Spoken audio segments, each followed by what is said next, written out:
Cristiano maduro. Y vamos a tomar nuestros versículos en Efesios 4, 1 al 3. Dice así: Yo pues, preso en el Señor, os ruego que andéis como es digno de la vocación con que fuisteis llamados, con toda humildad y mansedumbre, soportándoos con paciencia los unos a los otros en amor, solícitos en guardar la unidad del Espíritu en el vínculo de la paz. Señor, ayúdanos a entender, ayúdanos a explicar. Queremos crecer, ir hacia la madurez, Señor, para que nuestro andar sea en la madurez, en la espiritualidad genuina, y de esa manera glorificar tu nombre, Señor. En el nombre de Jesús te lo pedimos, Señor. Amén. Gracias, Señor. El apóstol Pablo nos lleva del conocimiento de la doctrina cristiana a la práctica, del conocimiento al terreno de los hechos. La vida cristiana correcta, saludable, está basada en principios correctos y saludables, ¿cierto? La sana doctrina, por lo tanto, es esencial para un andar cristiano correcto. Si nosotros dejamos a un lado la sana doctrina, también estamos dejando a un lado la oportunidad de vivir una vida cristiana sana, saludable. Por lo tanto, la doctrina cristiana es la doctrina bíblica. Todo aquello extrabíblico, todos aquellos métodos, pensamientos, enseñanzas, doctrinas que no están en la palabra de Dios, debemos de desecharlas. Si nosotros sustituimos la palabra de Dios por todo eso que anda hoy, muchas cosas que andan dentro del Evangelio, entonces espiritualmente no vamos a crecer, nos vamos a estancar y vamos a permanecer en un estado de inmadurez. Entonces, para llevar a los cristianos hacia la madurez, el apóstol Pablo enseñó muy claro acerca de llevar a los cristianos. Él quería llevarlos a los cristianos del conocimiento a la práctica, a la vivencia de la palabra de Dios. Fíjense bien, vamos a nuestros versículos que tomamos. Efesios 4:1 dice: Yo pues, preso en el Señor, os ruego que andéis como es digno. Cuando Pablo menciona yo preso en el Señor, no son palabras sin sentido. ¿Por qué? Porque Pablo está diciendo aquí que sus deseos, en primer lugar, ¿qué hace un preso cuando está encarcelado? ¿Cuál sus anhelos? ¿Cuál sus deseos? ¿Cuál su voluntad? No existe eso. Entonces Pablo lo que está diciendo es que sus deseos, sus motivos, sus normas de conducta, sus objetivos, todo lo que él pensaba, todo lo que él decía, todo lo que él hacía, se relacionaba únicamente con Jesucristo. Y únicamente como ministro a hacer la voluntad de Dios. Él se dedicó como ministro en las actividades propias de un verdadero ministro de Jesucristo.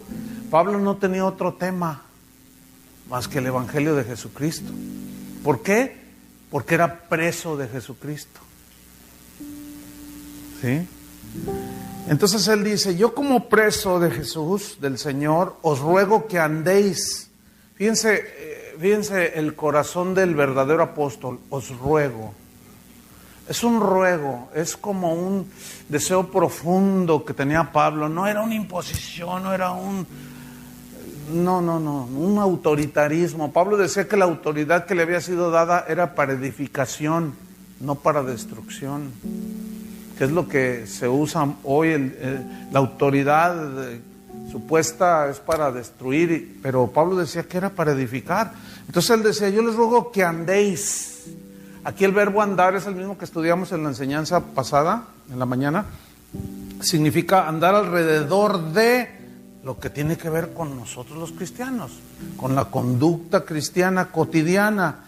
En el capítulo, no se muevan de allí de Efesios 4, vamos a estar yendo y viniendo, pero en Efesios 4:17, en el verso 17 dice: yo pues digo y requiero en el Señor que ya no andéis como los otros gentiles. Ustedes saben que los gentiles son los paganos, los que no conocen a Dios. ¿Cómo vive un pagano? ¿Cómo vive alguien que no conoce a Dios? En las actividades propias, hace las cosas, dice las cosas, vive en las actividades propias de uno que no conoce a Dios. Entonces dice, que ya no andéis como los otros gentiles, que andan, ¿en qué? En la vanidad de su mente, en lo estéril de sus pensamientos. Pablo, como verdadero ministro del Evangelio, él se rehusó a andar como andan los falsos apóstoles. Segunda de Corintios 4:2. Miren lo que dijo aquí. Dice así, segunda de Corintios 4:2. Antes bien, renunciamos a lo oculto y vergonzoso. No andando, ahí está, no andando. Eso no es de, Pablo dice, eso no es de mi actividad como ministro del Evangelio. No andando con astucia, ni adulterando la palabra de Dios. Ok, vamos a estudiar este versículo. Dice Pablo, nosotros antes bien renunciamos. Renunciar aquí significa rehusar andar, renunciar a andar en conductas torcidas. Fíjense lo que está diciendo Pablo. O sea, él está hablando del andar de un ministro, de un cristiano maduro, entendido de la voluntad de Dios, que quiere hacer la voluntad de Dios. Dice, nosotros renunciamos a andar en conductas torcidas. Es lo que significa. Y luego dice, renunciamos a lo oculto. Esta palabra oculto es muy interesante porque viene de una palabra griega kruptos, de donde se deriva la palabra castellana cripta. Ahora, ¿qué hay en una cripta? Un muerto. Y kruptos, que se traduce oculto, significa ocultar algo, esconder algo. ¿Qué está escondido debajo de la tierra y en una cripta? Un cadáver, un muerto, que huele mal, hay putrefacción, hay corrupción. Entonces dice Pablo, nosotros renunciamos a andar en conductas torcidas, ocultando, escondiendo. No tenemos cosas putrefactas, corrompidas. Nosotros no tenemos secretos escondidos. Eso significa también cruptos, oculto. Y habla, en definitiva, de las intenciones malvadas del corazón. Dice Pablo, no, yo no soy de esos. No olvidemos lo que Jesús dijo en el Evangelio de Marcos 4:22, porque no hay nada oculto que no haya de ser manifestado. Oculto es cruptos aquí. No hay nada que, por más escondido que esté y que se disimule, ¿verdad? Una envidia, una amargura, sale a la luz. De lo que está lleno el corazón, ¿qué dijo Jesús? Hablará la boca. Lo que está lleno del corazón nos va a controlar, por lo tanto, mire, es bien fácil detectar un amargado. De verdad, es bien fácil detectar un orgulloso. Es fácil detectar un avaricioso, ávido de dinero, porque lo que hablan los delata. El asunto es que hay que tener ese discernimiento que se va desarrollando con el conocimiento de Dios, la relación con Dios. Entonces Pablo dice, renunciamos a lo oculto, pero también añade otra palabra, y a lo vergonzoso. Sigo allí en Efesios 4:1. Renunciando a lo oculto y a lo vergonzoso. Aquí la palabra vergonzoso también se puede traducir como bajezas. ¿Qué es una bajeza? Por ejemplo, una bajeza como ministro es manipular a las ovejas, manipular sus emociones, como la ancianita que les comentaba ayer, que el pastor les estrujaba y esa es manipulación de las emociones para hacerlas sentirle bien, pero no le está dando nada del Señor, no le está dando nada de la palabra, del Evangelio, ¿sí? Entonces todo tipo de manipulación es una bajeza. Y luego dice, no andando con astucia. Pablo, otra vez entramos en el contexto, Pablo está hablando acerca del andar de un verdadero ministro, ¿sí?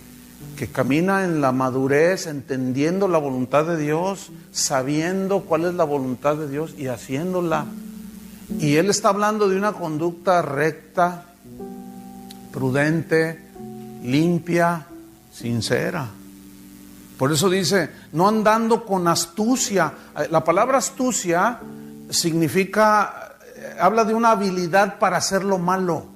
Es increíble lo que ha penetrado dentro de la iglesia por ministros falsos. Y algunos que tal vez no son apóstoles falsos o falsos maestros, pero que están engañados. Porque ven que alguno lo hace por allí y piensa que así es, como se deben de hacer las cosas. Y no revisa la Biblia para ver si lo que dice está escrito. Como los de Berea, que Pablo les predicaba, y dice que escudriñaban las escrituras, a ver qué dijo esto, para ver si lo que decía Pablo era cierto. Entonces ustedes tienen el derecho de revisar lo que se escucha.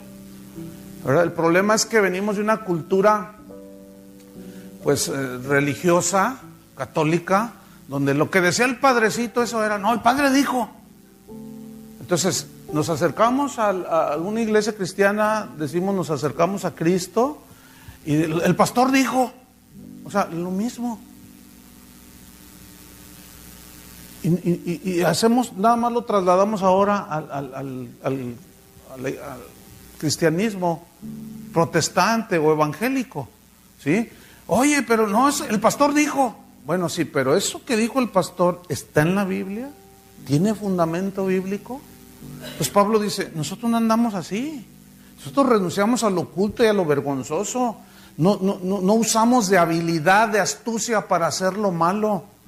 Una vez estaba escuchando en un canal por allí de televisión cristiana, cuestionable, a un predicador allá de México. Entonces estaba diciendo un montón de cosas. ¿Cómo es posible? Entonces yo le mandé un correo, le dije, mire apóstol, porque él dice que es apóstol. Entonces yo le dije, mire, con todo respeto apóstol, lo que usted está diciendo o dijo en esta enseñanza, lo torció para sacarle dinero a la gente. Entonces me dice, no, yo sé cuál es el significado. Dice, no, yo sé cuál es el significado. Lo que tú me dices es verdad, yo lo sé. Entonces yo le conté, entonces ¿por qué lo haces? Dice, porque a mí me funciona. Y luego dice, ¿qué no sabes que la naturaleza de las ovejas es dar lana? Usted entiende ese doble, ¿no?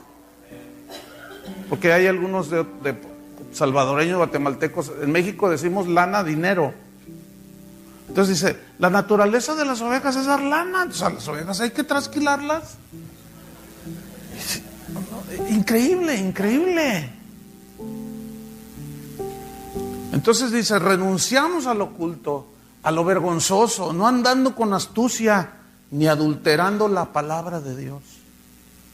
Adulterar significa corromper, significa manejar engañosamente, o sea, de manera engañosa para sacarle a la gente el provecho, ¿sí? Por ejemplo, los que predican acerca de los que son los predicadores de la prosperidad, ellos hacen parecen cirqueros, hacen cada malabar con la palabra de Dios, la tuercen de tal manera. Seguramente habrán oído de la túnica de Jesús como argumento para decir que él era rico, que la túnica de Jesús era de una sola pieza, síntoma de que era calidad Hugo Boss, que era carísima. Lo que estos no explican es que a Jesús lo desnudaron y lo azotaron y le pusieron una túnica a los soldados. Por eso se tiraron un volado, porque sí era de costosa, pero esa se la pusieron estos otros. Y tuercen todo con una habilidad impresionante, y la gente en la ignorancia dice, amén, amén, sí, gloria a Dios, es verdad. Y por otro lado el Señor dice, llega uno y le dice, Señor, te seguirá donde quiera que vayas. Dice, mira, las aves tienen nidos, las zorras tienen sus cuevas, el Hijo del Hombre no tiene ni dónde recostar la cabeza. A ver, ¿cómo lo equilibras? Era pobre. Es que eso no es el mensaje del Evangelio, hermanos. La necesidad fundamental de un ser humano es la salvación. No tener la mejor casa, el mejor coche. La necesidad fundamental del ser humano es la salvación. Y una vez obtenida la salvación por gracia, viene el discipulado para formarlos a la imagen de Jesús. Ese es el cristianismo. Entonces Pablo dice, ni adulterando la palabra de Dios, sino por la manifestación de la verdad. Entonces Pablo está hablando de un andar propio de un ministro del Evangelio. Pero también como cristianos tenemos que tener ese andar digno. Pablo reprendió el andar desordenado de algunos cristianos que vivían en Tesalónica. Vamos allí a 2 Tesalonicenses 3, 6. 2 Tesalonicenses 3, 6. Fíjense cómo había algunos cristianos allí que no estaban glorificando a Dios con su conducta. Y Pablo los reprende. ¿Por qué? Porque no entendían cómo debía ser su conducta. Eran inmaduros, con seguridad. Entonces, miren lo que les dijo, 2 Tesalonicenses 3:6.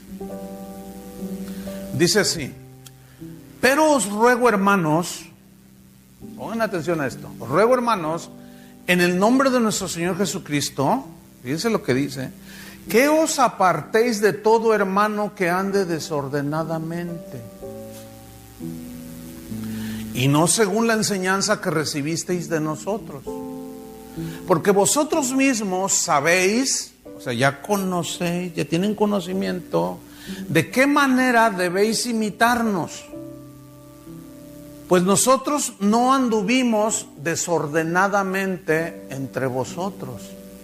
O sea, tenían una conducta propia de un ministro. Y luego dice en el versículo 10, porque también cuando estábamos con vosotros, os ordenábamos esto: si alguno no quiere trabajar, tampoco coma. ¿Por qué dijo esto? Porque algunos cristianos en Tesalónica decían, no, pues los cristianos, los hermanos son bien buenos. Y no faltó el flojo, no faltó el que abusaba de la generosidad de los creyentes. Y esto se sigue dando, hermanos. Hay gente que llega a las iglesias, oiga pastor, ayúdenme, no, necesito $10,000 y pues ustedes son cristianos, ayúdenme. Oye, no, pero pues a ver, somos cristianos, pero no somos beneficencia pública. A todo el que llega y pide, o sea, no, tenemos que tener sabiduría y discernimiento, hermanos, porque algunos viven así. Los domingos se van y visitan 10 iglesias y de a $100 que saquen, son $1,000. Pues no hacen nada, pero como somos bien buena onda, pero nos falta sabiduría. O sea, hay que ser generosos, pero hay que pedirle a Dios sabiduría también. ¿O no? Nosotros hemos detectado gente en la congregación que le piden $5 a él y pues como aquí Isaías es bien buena onda, pues, sí, no, pues que son $5. Pero a 50 hermanos de a $5. Y como es una congregación de varios miles de personas, pues quién sabe cuánto les pedirán. Entonces yo instruyo a la gente y les leo esto y les enseño para que maduren, tengan sabiduría. Y a ver, ¿cómo? A ver, hermano, ¿que no tienes trabajo? Pues yo tengo un negocio, yo te doy trabajo. Ah, no, pues es que... Entonces...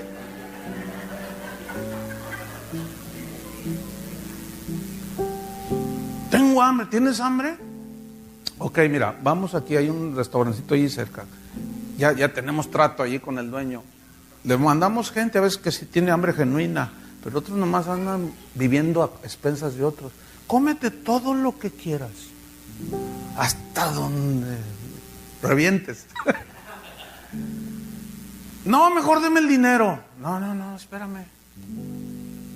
Una vez uno dijo, tengo que llegar a Monterrey, ¿cuánto vale el pasaje? No, pues tanto. Le dije, mira, aquí a súbete, vente, vamos. ¿A dónde me llevan? No, vente, vamos. Entonces, por allí pasan, es la salida de los autobuses hacia Monterrey. Entonces paré uno y nos subimos y le dije al chofer, no le cierre nada más, él se va a ir. ¿Cuánto vale el pasaje a Monterrey? Tanto. y se lo pagué ahí. Le dije, toma para que comas algo en el camino. Y me bajé. Entonces yo fui siguiendo el autobús. A las 4 cuadras se bajó y lo alcancé. Le dije, ¿qué pasó? Bueno, es que quién sabe qué. No. Hermanos, tenemos que ser sabios.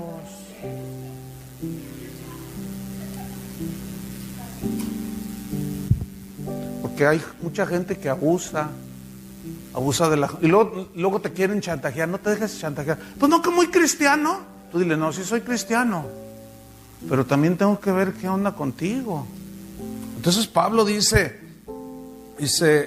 volvemos aquí a Tesalonicenses. Dice, nosotros les ordenamos, si alguno no quiere trabajar, tampoco coma. Dice el versículo 11, porque oímos que algunos de entre vosotros andan desordenadamente. ¿Ves? O sea, ellos eran de los que oían y no hacían, y vivían una vida propia de inmadurez, ¿verdad? Entonces dice, no trabajando en nada, sino entrometiéndose en lo ajeno. Una cosa es que una familia, un hermano en la iglesia pierda su trabajo, y otra cosa es que vivan al que perdió el trabajo, pero que es una persona, pues un cristiano pues, sincero, y pues, se le puede ayudar, ¿sí o no? Y Dios mueve siempre los corazones de los hermanos y les tiende uno la mano, pero también tenemos que discernirlo. Pero para discernir entre el abuso y lo genuino tenemos que tener sabiduría de Dios, ¿verdad que sí? Entonces dice Pablo en el versículo 12, a los tales, o sea, a los desordenados, mandamos y exhortamos por nuestro Señor Jesucristo que trabajando sosegadamente coman su propio pan.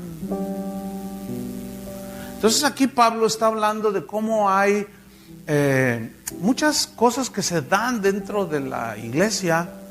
Aquí están los cristianos que andaban indignamente, de manera desordenada, productos sin duda de que a lo mejor algunos ni siquiera nacidos de nuevo estaban metidos allí, pero algunos nomás vienen a ver qué sacan, algunos más vienen a ver qué agarran, otros vienen a ver qué ven.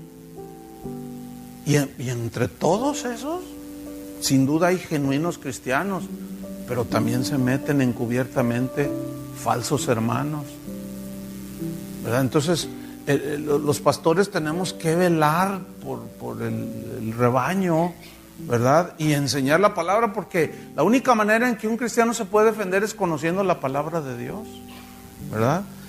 Pablo recalcó en 2 Corintios 5:7, él dijo, porque por fe andamos, no por vista. Fíjate, ¿por fe qué? Andamos. O sea, nuestra vida, la vida de un cristiano es una vida de fe, de plena y total confianza en Dios, en todos los ámbitos de la vida. Confianza en que las instrucciones de Él son sus mandamientos, para que nosotros al aplicarlos, al vivirlos, funciona, trae resultados positivos. Por eso es que nuestra herramienta debe ser la palabra de Dios. Nuestra fe tiene que estar basada en lo que Dios dijo. Fíjate, ¿cómo viene la fe? En Romanos dice que la fe viene por el oír. ¿Y el oír qué? ¿Historias? No, la palabra. Entonces, la verdadera fe se fundamenta en la palabra de Dios. Dije verdadera fe, porque hay una fe que se fundamenta en los dichos de los hombres, en las filosofías humanas. Esas no tienen ningún resultado. Por eso no hay cambios en las vidas de las personas. La fe que salva es la fe que está basada en lo que Dios dice, en qué consiste la salvación, que Cristo murió por nosotros.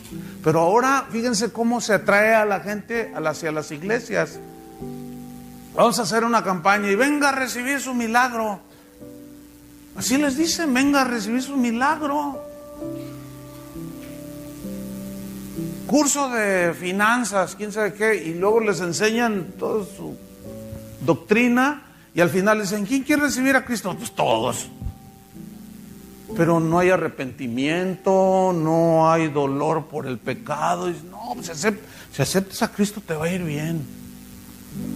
Y son puros engaños hacia la gente, ¿verdad? Entonces, no, nuestra fe tiene que estar basada en la palabra de Dios.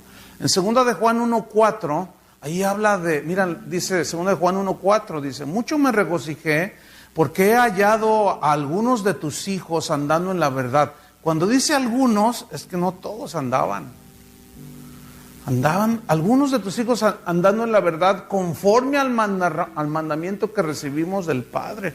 Entonces, cada uno de nosotros debe velar de manera personal por andar, ¿entienden? En lo que corresponde a un hijo de Dios. Si realmente hemos recibido la salvación, tenemos que, nuestro andar tiene que ser alrededor de las cosas que tienen que ver con lo espiritual, con la palabra de Dios, con Dios. Por eso somos cristianos.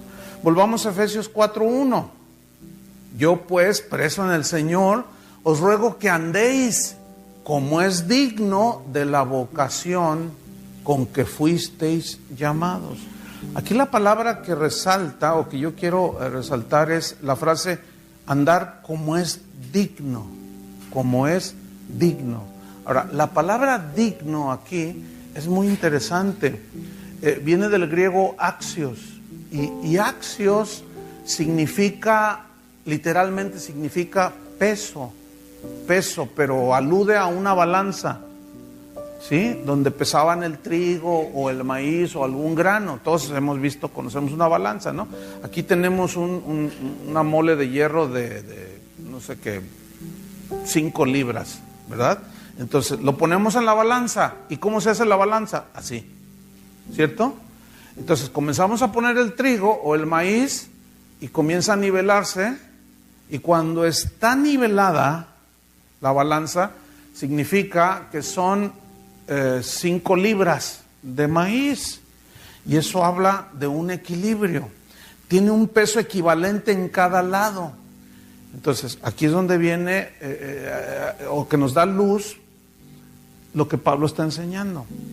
Acuérdense que él estaba interesado en que la gente tuviera conocimiento. Es esto en la balanza, conocimiento. ¿Cómo se equilibra la balanza? Con la conducta, con la aplicación del conocimiento. ¿Entienden? Hay quien tiene mucho conocimiento, pero no tiene carácter, no tiene formación, entonces está todo desequilibrado, y es soberbio, orgulloso, y siempre anda presumiendo, y que yo predico en las mejores iglesias, que a mí me invitan allá, y a mí me quieren hacer pastor del apóstol quién sabe quién, pero yo no quise, y siempre andan presumiendo, y yo estudié esto, y yo lo otro, y siempre están, y sí, tienen un montón de conocimiento, pero no tienen el otro lado. Como no lo aplican, no lo viven, está desequilibrado. Ahora, hay quien quiere vivir la vida cristiana, bien genuina, pero también está así. ¿Por qué? Porque no tiene conocimiento. Y no saben qué es lo que le agrada a Dios.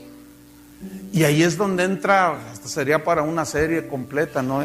Entra todas las obras del hombre, entra el legalismo, entran las ideas humanas. Hoy para agradar a Dios hay que, sería un sinfín de ejemplos que podríamos poner, ¿no? Desde hacer buenas obras hasta cierto tipo de vestimenta y en fin. Entonces, no podemos tener una conducta equilibrada si no hay un conocimiento, y tampoco podemos tener un conocimiento solamente sin una conducta. Tiene que haber un balance, un equilibrio. Por eso dice Pablo: yo les ruego que andéis como es digno de la vocación con que fuiste. Ahorita hablamos de esa vocación. Entonces Pablo está hablando pues de ese equilibrio, que es lo que el apóstol Santiago hace en el capítulo 1, versículo 21. Dice: por lo cual, desechando toda inmundicia y abundancia de malicia, porque la inmundicia y la malicia ya no tienen nada que ver con nosotros. ¿Sí o no? Ya no tiene que ver nada con nosotros. Nosotros no tenemos que andar ahí con malicia, haciendo cosas para... No, ¿qué es eso? Odiándonos, aborreciéndonos. amargados unos contra otros. Yo sé que los que están sentados de este lado están aquí porque no se llevan con los de acá. Y los de acá son bien buena onda, ¿verdad? Sí. Fíjate, entonces dice, desechando toda inmundicia y abundancia de malicia, estoy en Santiago 1:22, recibid con mansedumbre la palabra implantada, la cual puede salvar vuestras almas, y lo dice en el 22, pero sed hacedores de la palabra. Ahí está el mismo principio. O sea, escuchen conocimiento, pero luego háganlo. ¿Ven? Ese es el gran problema que, bueno, se detecta desde los primeros cristianos. Por eso Pablo tenía un énfasis en que hubiera ese equilibrio. Jesús lo enseñó igual. Los textos de Mateo 7 que cité en la enseñanza pasada. Todo aquel que oye la palabra y la hace, ¿ven? Es el mismo principio. Y el que oye y no hace, y allí está de nuevo. Entonces Pablo dice, yo pues preso en el Señor os ruego que andéis como es digno de la vocación con que fuisteis llamado, y lo dice en la frase, como es digno de la vocación. Vocación significa llamamiento, eso significa vocación, el llamamiento de Dios. Ahora, ¿cuál es el llamamiento que Dios nos hace ahora acerca de la conducta y de la vida cristiana? Y nos da aquí algunos ejemplos. Dice el versículo 2, como es digno de la vocación, y luego dice, con toda, ¿qué? Humildad. Toda. Significa en todos los aspectos de la vida. Ahora, ¿qué es la humildad aquí? La humildad, viene aquí la palabra humildad, viene de una palabra griega que significa literalmente pensar con docilidad, o sea, ser dócil, pero el término habla de un sentimiento que tiene el cristiano, un sentir, un concepto, un entendimiento de pequeñez delante de Dios y ante su palabra. A ver si me explico. Está Dios ahí y nuestra actitud no es soberbia ante Él. Es una actitud no como la del fariseo de Lucas 18, ¿se acuerdan? Gracias te doy, Señor, porque no soy como los demás. Yo diezmo, yo hago oro, ayuno, y todo. Yo no soy como este. ¿Se acuerdan de esa parábola? Y si llegó otro y ni levantaba el rostro y se golpeaba. Señor, no soy Dios, Señor, soy pecador, ten misericordia. ¿Cuál de los dos salió justificado? Todos los pastores quisieran a alguien que ayunara, orara y diezmara. Pero nadie quiere arrepentidos. Pero el Señor sí. Fíjate, el Señor pone todo en su balance. Dice, no, para mí lo que interesa es que tu corazón arrepentido. A mí no me interesa tu dinero, dice el Señor, ¿verdad? Aunque a algunos sí les interesa el dinero de ustedes. Entonces dice, con toda humildad. Fíjate que los romanos y los griegos en su vocabulario de ese tiempo no tenían vocabulario para exaltar la humildad. Qué interesante, ¿no? Al contrario, ellos siempre usaban términos que hablaban y exaltaban el orgullo. Ser griego, pues era... Ser romano, no, pues eran los romanos, eran los griegos. Y su vocabulario era todo exaltar el ego. ¿Sí? Pero el día de hoy, en la iglesia se ha metido esa actitud de exaltar el ego. Hoy te hablan de ser un triunfador, un ganador. Bueno, ustedes viven en la tierra del campeón. No te conformes con lo que eres, no te conformes con lo que tienes. Tú puedes. Y entonces tú oyes todo eso, yo puedo. Demuéstrales, yo les demostraré. No vive próspero, triunfador, y ahí están todos. Se la creen. Y luego se paran delante de Dios, no con actitud humilde ni sumisa. ante Él ni ante su palabra. Cuando Pablo dice con toda humildad, es una actitud dócil y así recogida ante Él y ante su palabra. Como dice Habacuc, oí tu palabra y temí. Que cuando leamos la palabra de Dios tengamos temor. Es que ahí dice, es que Él dijo. Cuando dice, así dice el Señor, o así dijo Jehová, tenemos que temblar. Pero vean el orgullo que nos cargamos. No, bueno, así dice, pero yo pienso que deberíamos de hacerle así. Predicadores que en el púlpito ya no lo disimulan. Una vez uno que pues, era mi amigo, ya no es, no sé por qué. Pero dijo aquí, dijo algo. Dice, no, yo sé, no lo busquen en la Biblia. No está en la Biblia, pero lo digo yo. Oye, no, pues así le tiramos carrilla. No, pues ya, fíjate. No fue media broma. No fue media broma. Porque en realidad estás haciendo lo que te da tu gana.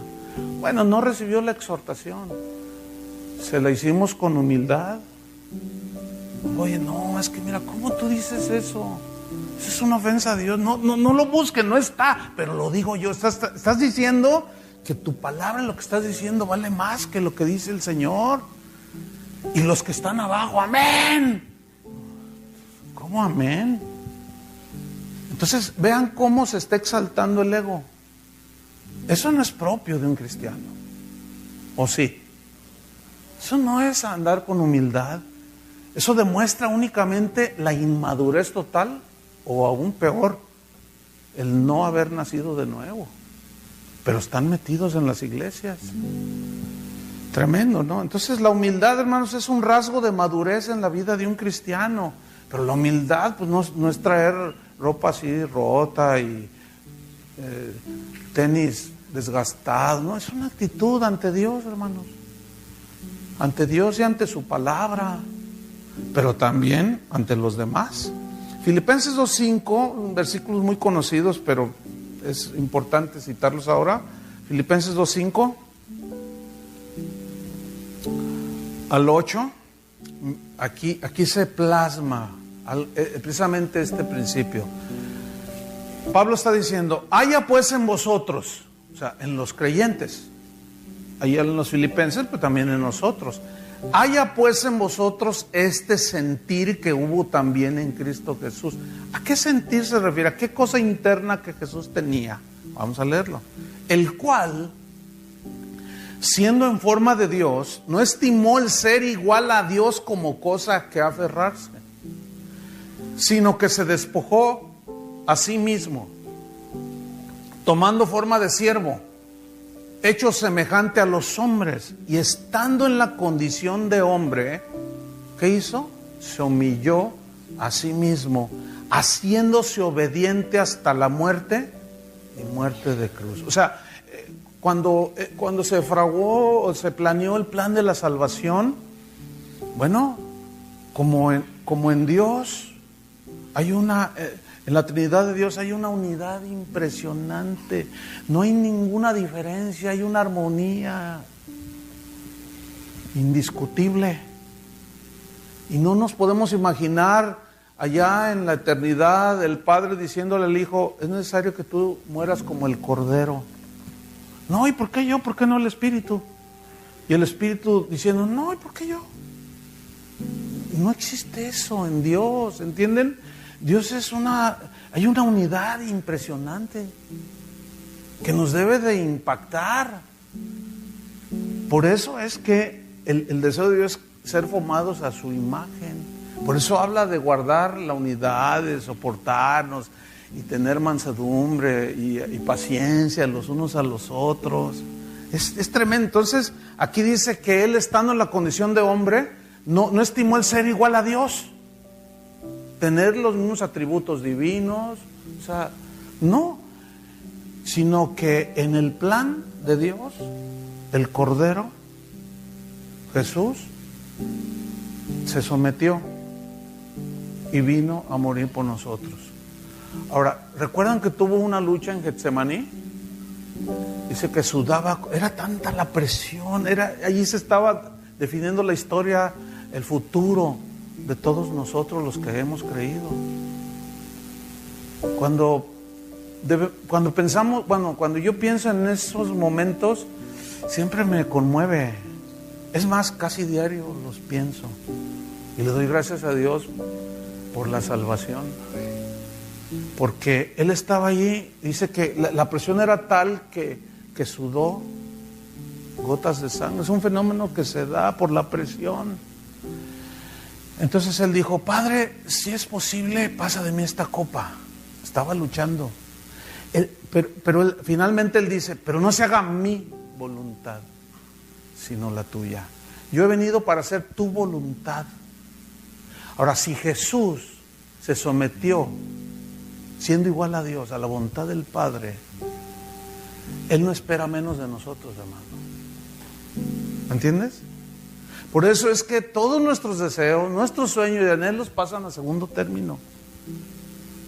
En el Salmo profético decía: el hacer tu voluntad, Dios mío, me ha agradado. El hacer tu voluntad. Y nosotros como hijos de Dios estamos aquí ¿para qué?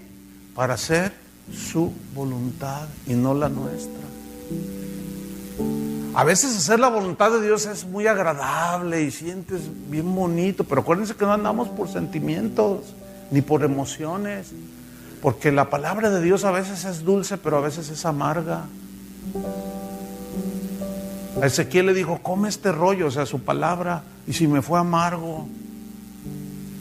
Juan dice: me fue dulce como la miel. O sea, hay ese equilibrio. El incienso que se quemaba en el templo era una mezcla de especies dulces y amargas, que al hacer la sinergia o la mezcla se prendía el fuego y salía un olor dulce, agradable, un perfume delicioso. Y la vida cristiana está compuesta de momentos dulces y amargos, que al hacer la sinergia o la mezcla, ese es el sacrificio que produce olor fragante cuando entendemos, ¿entienden? Cuando estamos en la prueba, pero estamos humildes y: Señor, yo sé que tú me vas a ayudar, me vas a dar la gracia. Y esa actitud de: hey, ¿por qué yo? Y que quién sabe qué, y además yo soy hijo del rey, y que no se me atraviesa el diablo. Y empiezan a ir con unos desplantes, ¿verdad? Y ahorita le pisamos la cola. Todos rómpanle los cuernos al diablo. Ya están los hermanos rompiéndole los cuernos y pisándole la cola al diablo. Ya lo vencimos, dicen. Esto parece mitología griega. Porque el diablo ni tiene cola y ni tiene cuernos, y tampoco es rojo.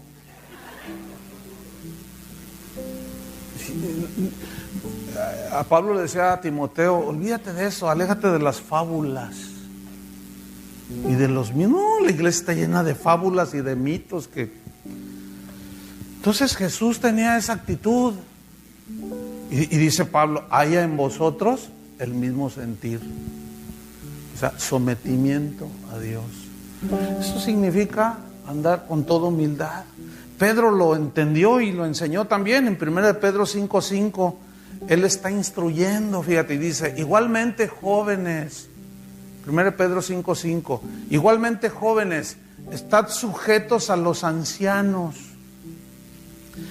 y todos sumisos unos a otros. Ese sería un tema a tratar con más amplitud, pero tenemos que avanzar. Luego dice: revestíos de humildad.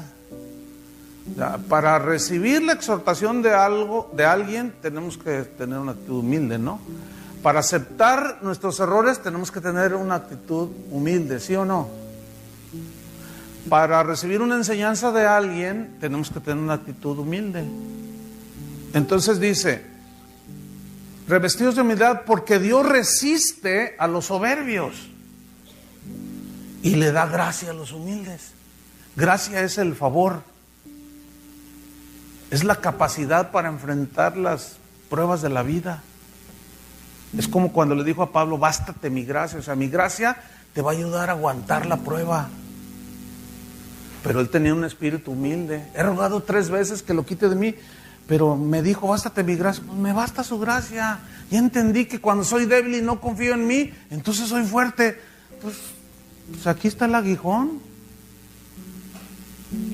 A los Gálatas dice, a pesar de yo tuve una enfermedad en mis ojos y a pesar de esa enfermedad les prediqué el evangelio. O sea, nada lo detuvo porque él sabía que su vida estaba en sus manos, en las manos de Dios. Y lo dice el versículo 6, 1 Pedro 5, 6, humillaos pues bajo la poderosa mano de Dios para que Él los exalte cuando fuere tiempo. Humíllense delante de la presencia del Señor. Jesús lo dijo de esta manera, de todos conocido, Mateo 11, 29, llevad mi yugo sobre vosotros. ¿Qué es un yugo? Es lo que llevaban los animales de las yuntas aquí. Llevad mi yugo sobre vosotros y aprended de mí. Él es el máximo ejemplo. Aprended de mí que soy manso y humilde de corazón. Mira esto, aprendan de mí que soy manso. ¿Manso cómo? O sea, ¿en relación con qué? Con la voluntad de Dios. Y humilde de corazón. ¿En relación con qué? Con lo que el Padre le había dicho que hiciera por nosotros. Aprendan de mí que soy manso y humilde y hallaréis descanso para vuestras almas. Si algo busca la gente en este mundo es paz y descanso.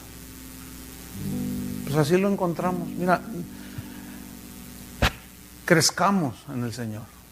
¿Sí? Cuando nosotros crecemos en mansedumbre y en humildad, hay paz en el corazón, porque sabes que estás haciendo la voluntad de Dios y tenemos descanso. Y aunque venga un terremoto y las montañas ya no estén, el salmista decía, tú puedes conciliar mis sueños, Señor. ¿No es cierto? Él es nuestro descanso.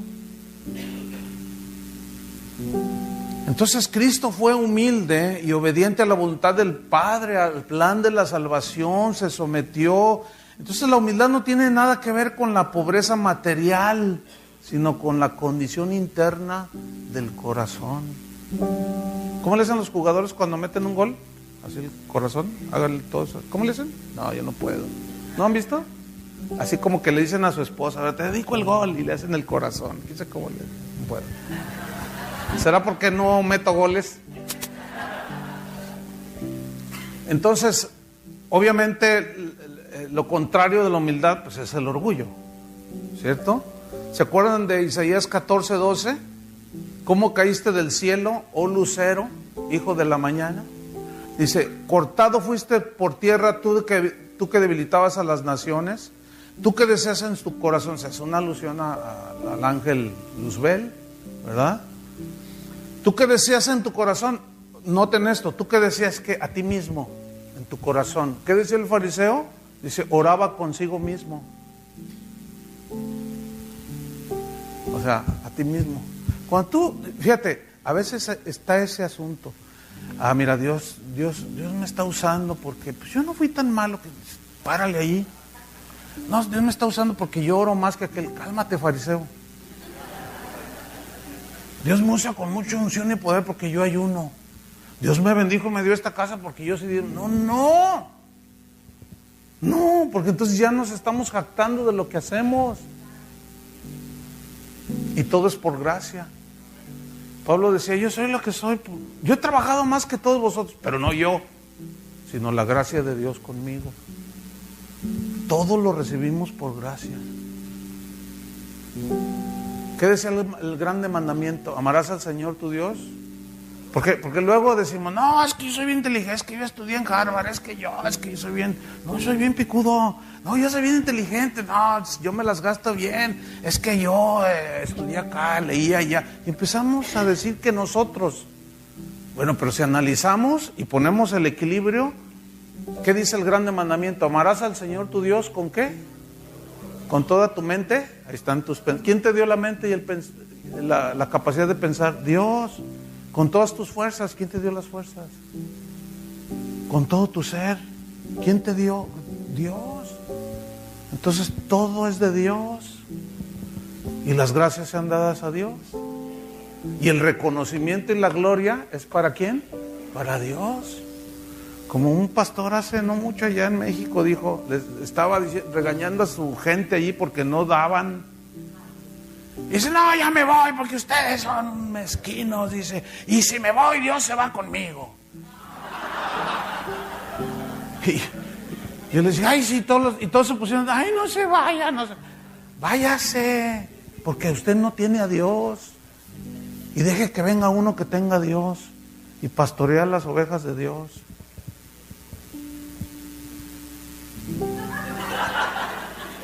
Esto no les gusta a algunos, están metidos allí, asalariados. Pero Satanás decía en su corazón, ¿qué decía? Subiré al cielo, en lo alto. ¿Cómo le suena esto? Suena como el evangelio de hoy, ¿a poco no? A lo alto, junto a las estrellas de Dios, allá arriba, las luminarias, todo lo que sea. Levantaré mi trono.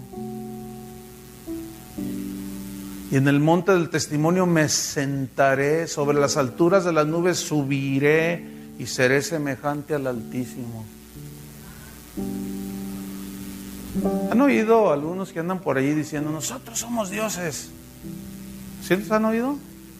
Nosotros gobernamos esta tierra, nosotros reinamos en esta tierra y vamos a establecer el reino de Dios aquí, en esta tierra. Nada más espérense unos años, a ver si lo pudieron lograr. Es una falsa doctrina, hermano. Nosotros no somos dioses. Es una pésima interpretación de los textos. No tengo ahorita tiempo para explicarlo. Los dioses no necesitan salvación. Los dioses salvan. Entonces no somos dioses. Pero su lógica es esta. Fíjense la lógica que usan. Bien humana. Dicen, a ver, cuando se ayunta un macho león con una leona, ¿qué nace? Un leoncito. Una jirafa, macho con una jirafa hembra, una jirafita. Un elefante, macho con... todo conforme a su naturaleza. A nosotros, ¿quién nos engendró? Dios. ¿Qué somos? Y todos, dioses.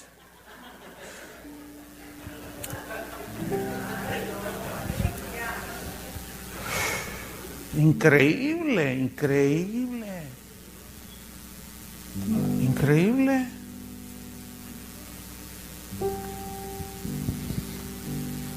Pues todo ese evangelio que produce soberbia, hermanos.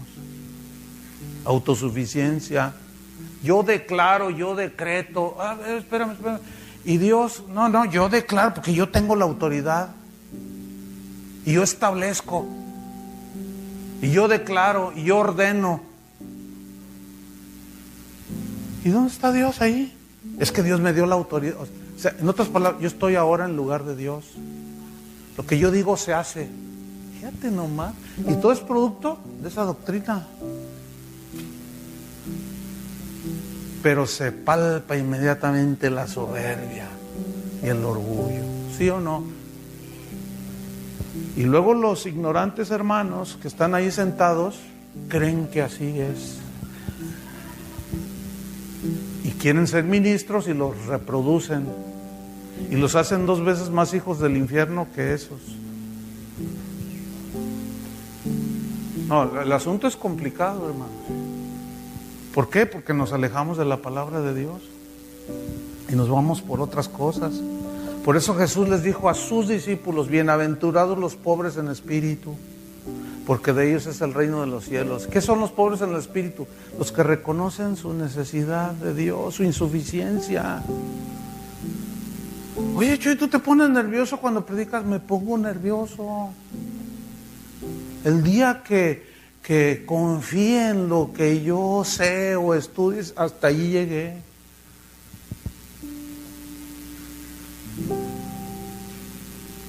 Allá yo solo donde esté, yo estoy allí con el Señor. El Señor, ayúdame, yo no puedo.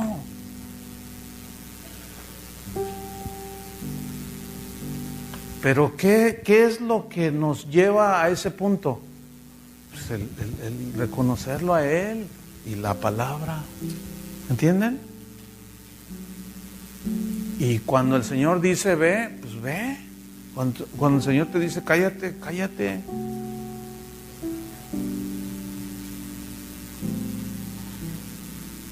Estamos aquí para hacer la voluntad de Él. Yo a veces lo platico, pero a mí no me gusta viajar y ahorita el Señor me tiene viajando por todos lados. A mí no me gusta. No me gusta. He estado en lugares pues que hasta son turísticos y pues todo lo queremos llevar acá. Una vez andaba por ahí en la Isla del Encanto. Pastor, mejor ya me quiero ir a mi casa. Pero ¿cómo? Viene a la Isla del Encanto y se pierde de las maravillas. No, las maravillas están en todos lados. No, gracias, de verdad. O sea, no. A veces, bueno, cuando salgo de vacaciones con mi familia, claro, ¿no? O sea, hay que entender esto. Pero lo que estoy diciendo es, a mí me gusta estar en mi congregación. ¿Me entiende? A mí me gusta pastorear a la gente que Dios puso ahí, enseñarles, aguantarlos.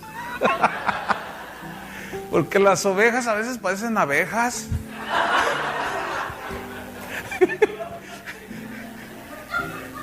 Que es donde entran muchas cosas que tienen que ver con el ministerio, ¿no?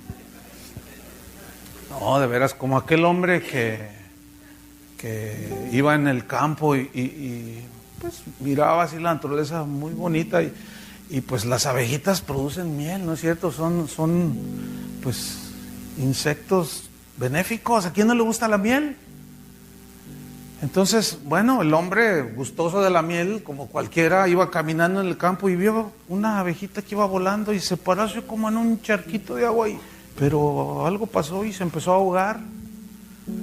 Entonces, pues la miró y dijo, no, pues voy a ayudarla de una manera natural. Entonces, metió la mano así en el charquito para sacarla y le picó. O sea, la abeja no entendía que el hombre la quería ayudar. Y a veces así son ustedes.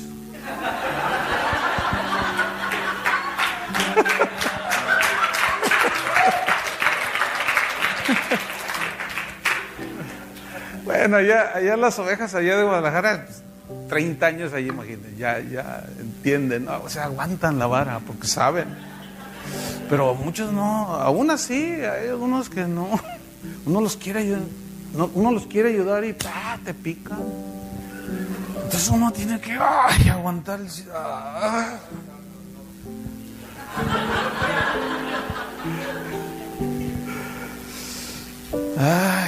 El orgullo es el pecado de resistir a Dios, hermano. El orgullo es el pecado de competir con Dios. ¿Cómo competir? ¿Sí? Compiten con Dios. El pecado del orgullo es cuestionar su palabra. Pero la humildad es someterse a Dios y a su palabra. El orgullo, pues, es la raíz de todo pecado. Por eso es que nada tiene que ver con el cristiano, porque el orgullo no tiene nada que ver con Dios. Jesús es humilde. ¿Entienden? ¿Se acuerdan a Satanás sembrando allá en el huerto del Edén el orgullo?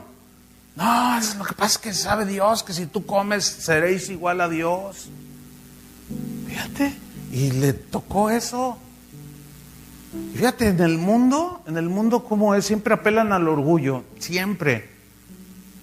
Compra este auto para que te sientas realizado. Usa esta ropa para que te sientas segura. Entonces ahí va toda la gente, toda esa exaltación al ego, todo, nada que ver. Entonces el orgullo no reconoce ni acepta el pecado. Y cuando un cristiano se enorgullece y no acepta, se queda estancado y no crece, ni madura. Cuando nos rebelamos a la voluntad de Dios, nos estancamos. ¿Se acuerdan de Jonás? Él había aceptado el llamado de Dios para ser profeta. Levántate, Jonás, heme aquí, Señor. Levántate y ve a Nínive. ¿Y qué voy a hacer? Predícales. No, ¿cómo esos? No, yo no voy. Ve y predícales. Dice que quiso huir de la presencia de Dios. Fíjate nada más. Y se subió a una barca queriendo huir de la presencia del Señor. El salmista, cuando estaba así bien en el Señor, David dijo, ¿a dónde huiré de tu presencia? Si me fuere al extremo, allá, a lo profundo del mar, al fondo del universo, ahí estás tú. No nos podemos esconder de Dios. Pero él se engañó a sí mismo. ¿Por qué? Pues tenía sus rollos acá adentro. Y se metió en una barca y se fue. Dice que se metió allá a la barca y el diablo lo sacudió, así dice, ¿verdad? Así dice que el diablo. ¿Quién preparó la tempestad? Dios. Y él sabía, porque les dijo, tírenme al mar porque yo sé que por mí es el asunto. Pero no se doblaba ante Dios. Y muchos cristianos, yo los oigo, amén, yo sé que estoy mal, pero pues en su tiempo no sé qué, que yo, que... Jonás.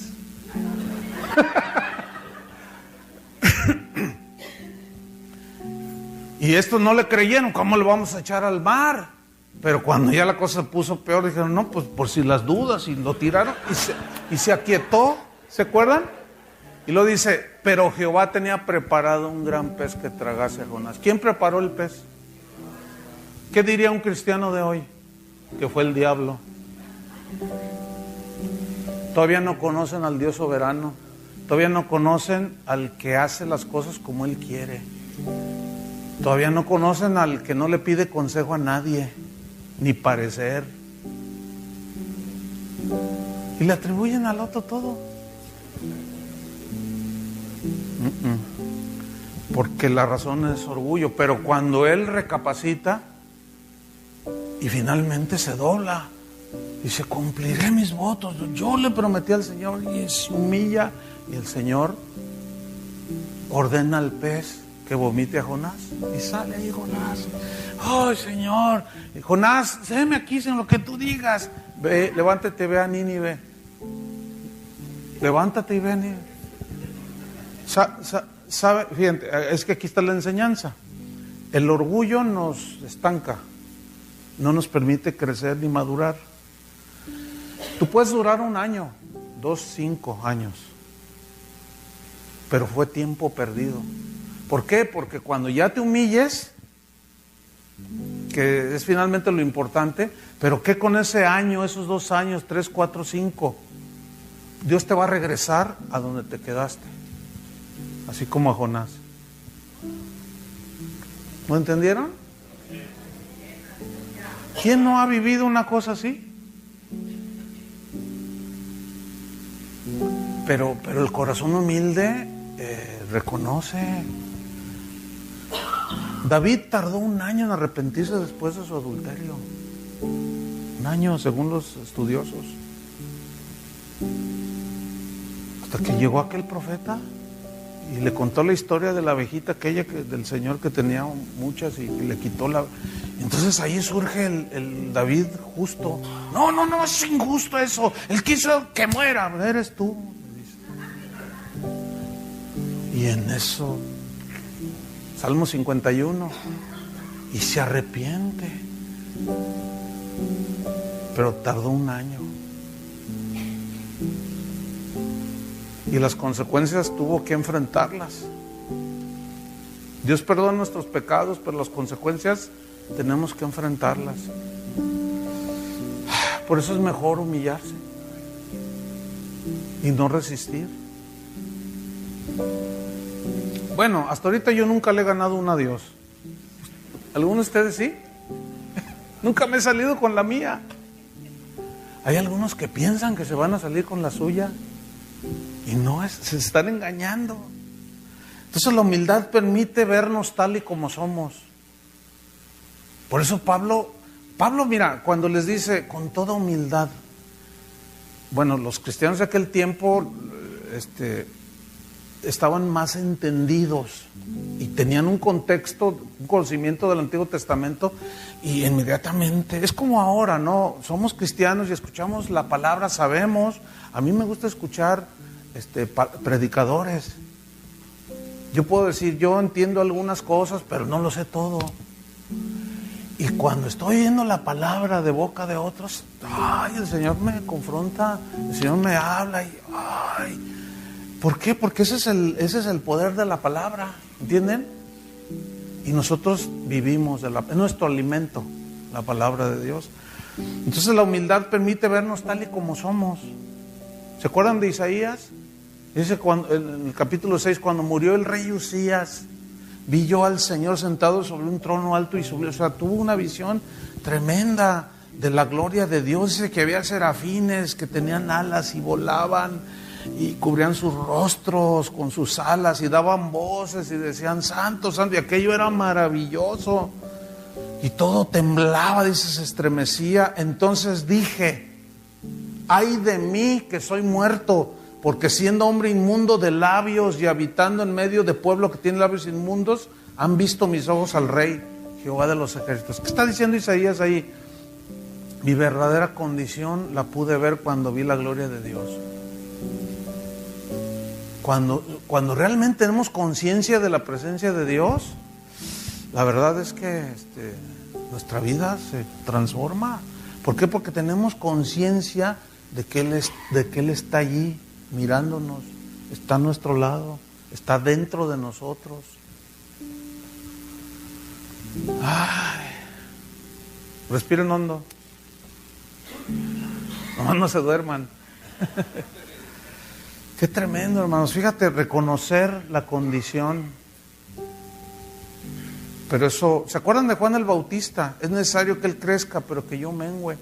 ¿Eres tú el que había? No, yo no soy. No, pero tú tienes poder. No, pero yo no soy. ¿Y quién eres? Pues yo solamente soy uno que proclama. Soy una voz en el desierto que proclama. Yo estoy preparando la venida del Señor. Fíjense, y Jesús dijo que era el más grande de los profetas.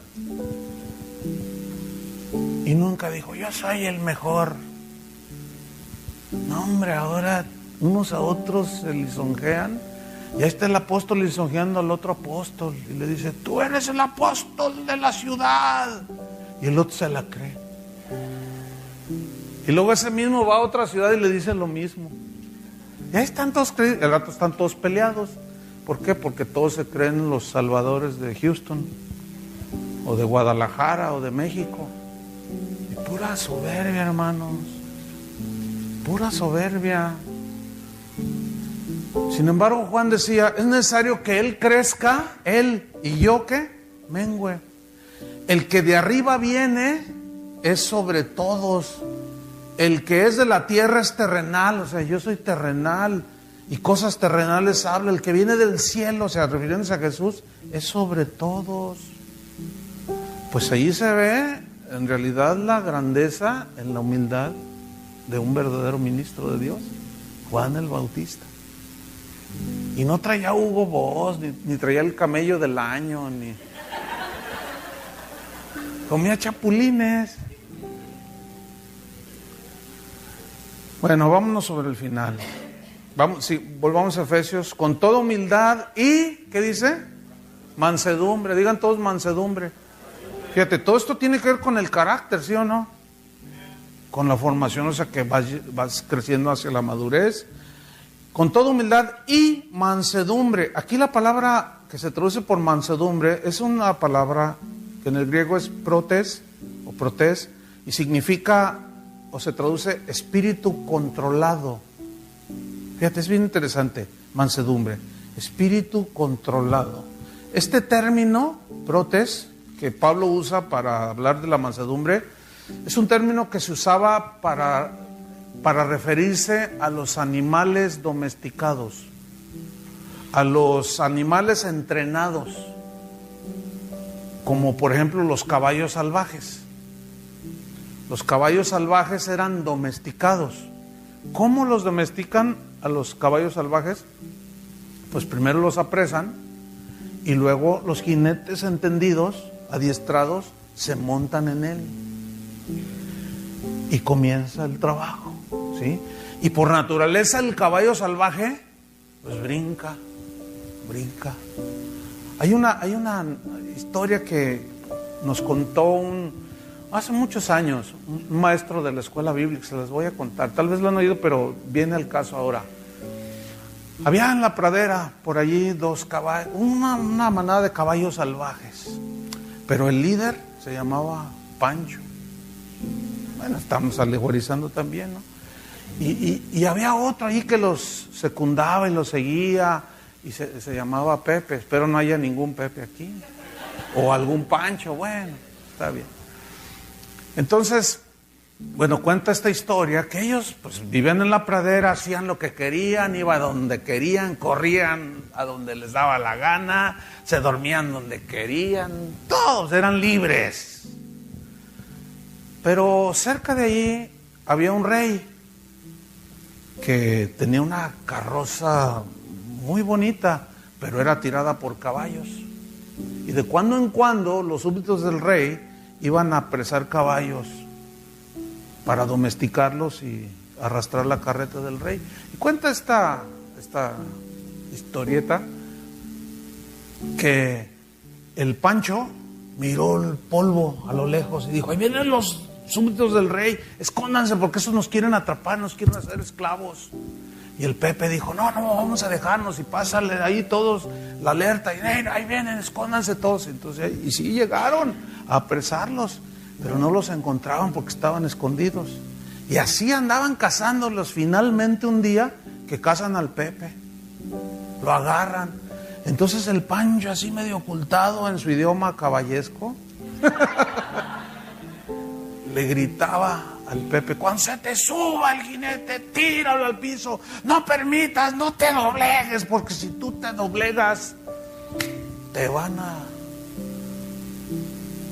a hacer un esclavo. Entonces el Pepe iba decidido, iba atrapado, iba lazado así, decidido a que no iba a permitir que nadie lo domara. Bueno, pues al otro día lo meten al corral y los lazan de acá y se le monta un jinete y dice: no, y por ahí estaba escondido el Pancho. Y le decía y le gritaba que no te dejes, y el otro brincaba y el jinete se caía, y otra vez, y otra vez. Fue cediendo el Pepe, y el Pancho le decía: no te dejes, no te dejes. Se me figura como algunos cristianos, que el Señor los empieza a tratar y empieza a domarlos. Y los rebeldes: ay, sí, ¿a poco? Sí, no te creas. Ay, sí, no. Cálmate, Pancho.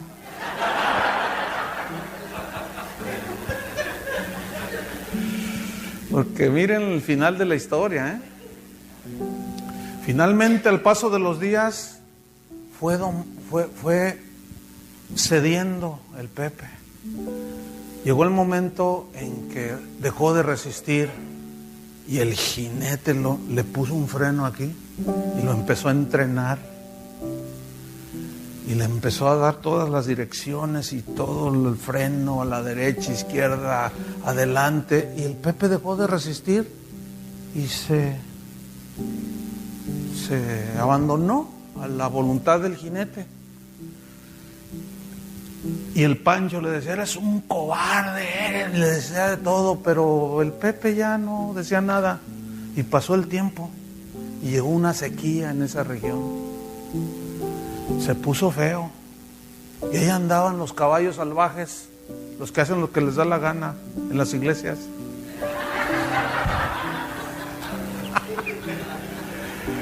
Haciendo lo que... Pero había sequía y empezaban a morir de sed. Pero en eso el Pancho, que ve la polvareda, y dice: corran todos porque vienen los súbditos del rey y nos van a atrapar. Y venía la carreta del rey. Entonces el Pancho estaba allí mirando, y los demás también. Y si era la carreta del rey, jalada, tirada por 8 caballos, 2, 4, 6, 8. Pero resulta que los 2 de adelante, uno de ellos, les parecían reconocerlo. Era el Pepe. Fíjate. Entonces se para la carreta del rey y el Pancho le dice: ¿eres tú, Pepe? No puedo creerlo. Sí, soy yo, le dice. Pero mira, ¿cómo es posible? ¿Cómo estás, Pancho? Le dice: pues aquí, mira, pasándola. Está dura la sequía, pero soy libre. Y le dice Pancho: pues ya cambió mi parecer, porque yo todos los días tengo comida, tengo cuidado, tengo agua, y ahora tengo el privilegio de jalar y de tirar la carreta del rey. Y dice el carretero, adelante. Y aquellos caballos fornidos, briosos, pero mansos.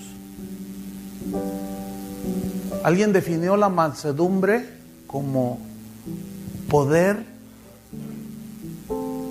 bajo control. O sea, el caballo domesticado no pierde su brío, no pierde su fuerza, pero es manso. ¿Entendieron la historia?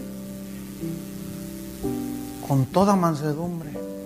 O sea, si tenemos carácter, pero tenemos todavía, está ahí en cosas, pero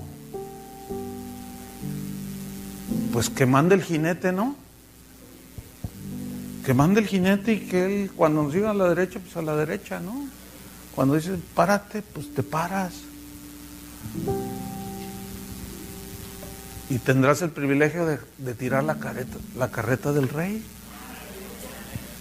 Mientras los otros ahí, rebeldes que habitan en tierras secas, se están muriendo. Humildad y mansedumbre. Entonces la mansedumbre es poder bajo control, hermanos, porque el caballo domesticado sigue manteniendo su fortaleza, su brío, pero su voluntad está bajo el control de su dueño. Y esa es una señal de que alguien está ahora dominando. ¿Realmente Jesús está señoreando en nosotros? Esa es la pregunta. Y termino en Gálatas 4:2, con toda mansedumbre y humildad y mansedumbre, soportándoos con paciencia los unos a los otros en amor. Fíjate, soportándoos con paciencia. Aquí paciencia es del griego macrotumia. Macro es de algo grande. Macrotumia es, y significa aguante extenso. O sea, habla de aguantar de manera notable. Aguantar. Dice, paciencia los unos con los otros. ¿Por qué muchos matrimonios no duran? Porque no tienen paciencia el uno con el otro en sus errores. ¿Por qué hay tantas divisiones en la iglesia? Porque no hay carácter formado, no hay paciencia en la gente, ¿entienden? A veces el más impaciente es el pastor. No le gustan, pues lárguense y malditos sean. ¿Ustedes creen que esa es la iglesia del Señor? Ese no es el proyecto de Dios para su iglesia. La Biblia dice, Pablo dice en los romanos, soporten a los débiles, a los que dudan, convencedlos. En otra parte dice, perdonándoos unos a otros, de la manera que Cristo os perdonó, así hacedlo vosotros. Ahora, ¿cómo fuimos perdonados? ¿Merecíamos el perdón? No. Ahí es donde aplicó la gracia. ¿Cómo recibimos el perdón? ¿Hicimos algo? No. ¿Merecíamos el perdón? No. Pero Dios nos perdonó. Ahora, alguien te ofendió y tú estás bien dolido. Y el Señor te dice, perdónalo. Si viene esa persona y te pide perdón, ¿qué tienes que hacer? Pedirle perdón, perdonarlo. ¿Sí o no? Pero luego decimos, pero no lo merece. No merece mi perdón porque lo que me hizo es que usted no sabe, pastor. No me interesa saber. Pero es que lo que me hizo este hermano, ok, ¿cómo recibiste el perdón? Por gracia. ¿Qué debes hacer tú? Perdonarlo. No lo merece. ¿Pero qué es el perdón? ¿Tú lo merecías? Por eso dice, de la manera que Cristo os perdonó, así hacedlo vosotros. Miren, estas cosas, llevarlas al terreno de la práctica, a mí ya nadie me lo contó, hermanos. Yo he pastoreado más de 30 años la misma iglesia. No lo digo esto para jactarme, sino para darle la gloria a Dios, de que Dios tiene razón. Y ha habido una insistencia por muchos años en el Evangelio. Y después de todos esos años, he visto el resultado. ¿Entienden?